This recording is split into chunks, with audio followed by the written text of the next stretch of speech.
Horror कहानियां थी। चुड़ैल पार्ट 1। ऊंची ऊंची पहाड़ियों और घने जंगल से घिरा हुआ भैरवगढ़ गांव काली पहाड़ी के ठीक पीछे था। काली पहाड़ी यानी मौत का घर। भैरवगढ़ गांव तक पहुंचने का रास्ता बेहद दुर्गम था। लगभग 24 घंटे घने तूफान और तेज हवाओं की वजह से वहां के वीराने माहौल की कहानियां लोगों के दिलों को दहला देती थी। ऐसे बहुत कम लोग थे जो भैरवगढ़ गांव तक जाने की हिम्मत करते थे। लोगों का कहना था कि इस गांव के आसपास बुरी आत्माओं का साया मंडराता है। गांव के रहने वाले लोगों ने वैसे तो अपनी आंखों से किसी बुरी आत्मा या साये को नहीं देखा था, लेकिन गांव का बच्चा बच्चा इस बात को महसूस कर सकता था कि गांव के ऊपर कोई तो खौफनाक साया मंडरा रहा है। और उसकी वजह ये थी कि उस गांव में जैसे ही कोई लड़का 18 साल का होता, उसके 18वें जन्मदिन की रात ठीक 12 बजे अकस्मात उसकी मौत हो जाती। हर बार ये मौतें बड़े ही रहस्यमयी ढंग से होती और इस बार सरपंच सुमेर के बेटे को 18 साल होने में अब बस 15 दिन बाकी थे।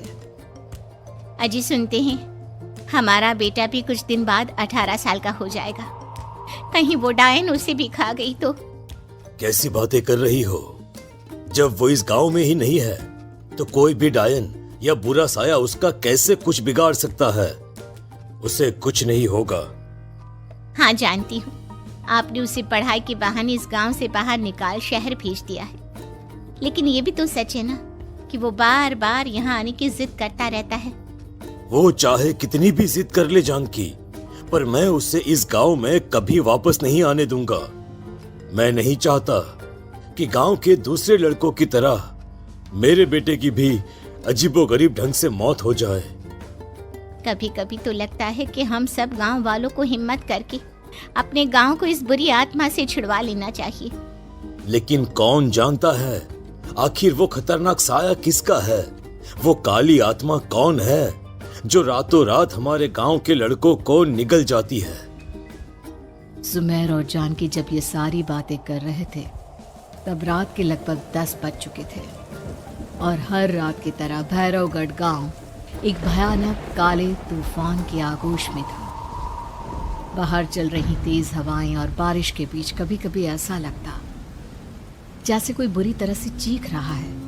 किसी के तड़पने और चीखने की आवाजें गांव के कानों में बार बार टकराती, पर वहां रहने वाले किसी भी औरत या आदमी के अंदर इतना साहस नहीं था कि वो अपने घर से बाहर कदम रख के उन आवाजों तक पहुंच सके। सो जाओ जानकी और घर के खिड़की दरवाजे कसकर बंद कर दो।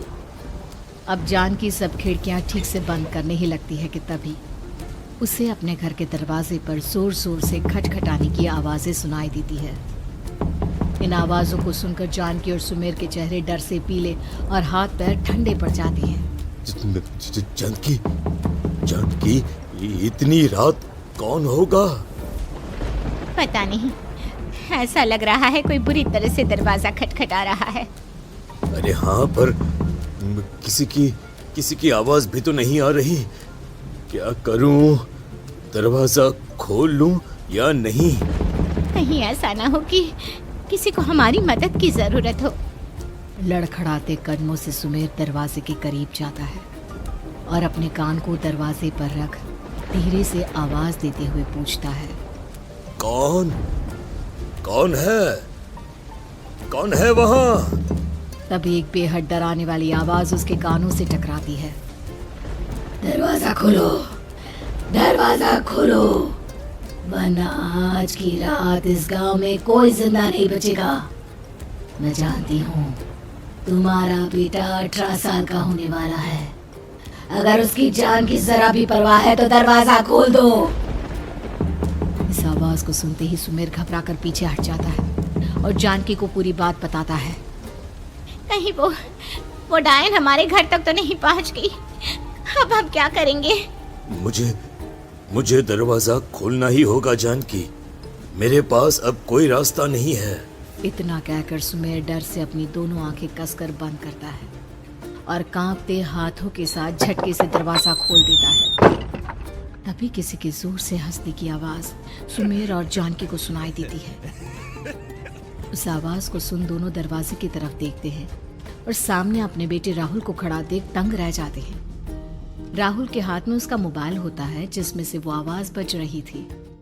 ये क्या मजाक है? और तू यहाँ, तुझे मना किया था ना गांव में आने को, समझ में नहीं आता क्या? 18 साल का होने वाला है तू। माँ, आप लोग भी पता नहीं किन अंधविश्वास भरी बातों पर भरोसा करते हैं। क्या क्या मैं अपने घर नहीं आ सकता? आप लोगों से नहीं मिल सकता? देख बेटा, हमने तुझे किसी वजह से ही इस गांव से दूर रखा था और यहाँ आकर तूने अच्छा नहीं किया। चल चल चल, मैं तुझे अभी के अभी वापस शहर छोड़कर आता हूँ। ओफो पापा, आप बेकार की बातों से परेशान हो रहे हैं। बाहर इतना तेज अंधड़ तूफान चल रहा है, कहीं जाने की जरूरत नहीं है। मैं बस आप लोगों से मिलने आया हूँ, कुछ दिन रहकर चला जाऊंगा। दिमाग खराब हो गया है इस लड़के का, नहीं जानता कि इस गांव में ये सुरक्षित नहीं है। किसने कहा था तुझे यहाँ आने को? ये आवाजें सुन, बाहर से जो आवाजें आ रही है तुझे सुनाई नहीं देती क्या? अरे माँ, जब जोर से तूफान चलता है, तेज हवाएं चलती हैं, तो इसी तरह की आवाजें आती हैं। ये बहुत नॉर्मल है माँ। नॉर्मल होगी तेरे लिए बेटा। 4 दिन शहर में पढ़कर आया है तो अपने माँ बाप की बात नहीं मान सकता। माँ, मुझे अभी बहुत जोरों से भूख लगी है, पहले कुछ खिला दो, और रात भी बहुत हो गई है। हम इस बारे में कल बात करते हैं, ठीक है? राहुल के वापस आ जाने से जानकी और सुमेर की आंखों की नींद उड़ गई थी। खाना खाने के बाद राहुल तो अपने बिस्तर पर जाकर सो गया, लेकिन जानकी और सुमेर पूरी रात उसके कमरे के बाहर पहरेदारी करते रहे। उन्हें पल पल इसी बात का डर था कि कहीं उनके बेटे को कुछ हो ना जाए। रात बीतती है, सुबह का सूरज निकलता है। अब जैसे ही वो राहुल को नींद से जागते देखते हैं तो उन दोनों के दिल को सुकून मिलता है। अरे माँ, पापा, आप अभी तक यहीं बैठे हैं क्या? पूरी रात सोए नहीं? जिनके जवान बेटे की जान को खतरा हो, उन माँ बाप को नींद नहीं आती बेटा। अब तो वापस शहर चला जा। देखो माँ, मैं किसी जरूरी काम से इस गांव में आया हूँ, और वो काम पूरा होने के बाद मैं खुद यहाँ से चला जाऊंगा। काम? गांव में तेरा क्या काम है?